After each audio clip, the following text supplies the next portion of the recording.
સુરતમાં ધોરણ 10ના વિદ્યાર્થીઓ શાળાએ બોર્ડની પરીક્ષા આપવા માટે પહોંચ્યા છે। એટલે જ્યાં જ્યાં તેમનું પરીક્ષા ખંડ છે ત્યાં તેઓ પહોંચી ગયા છે અને જ્યાં તેમનું સ્વાગત કરવામાં આવી રહ્યું છે। શિક્ષકો દ્વારા તેમને તિલક ચાંદલો અને કોલ્ડ ડ્રિંક પીવડાવીને પરીક્ષા ખંડ ખાતે તેમનું સ્વાગત કરવામાં આવી રહ્યું છે। ધોરણ 10 અને ધોરણ 12ની પરીક્ષાનો આજથી રાજ્યભરમાં પ્રારંભ થયો છે। રાજ્યભરની વાત કરીએ તો 14 લાખથી પણ વધારે વિદ્યાર્થીઓ આજે બોર્ડની પરીક્ષા રાજ્યમાં આપશે।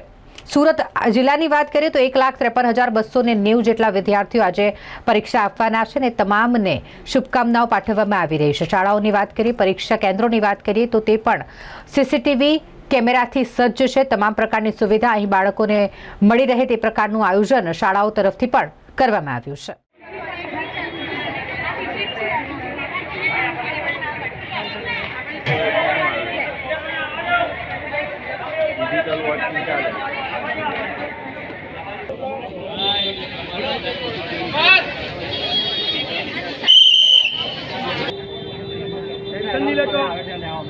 चलो साहब आगे जाओ सब लोग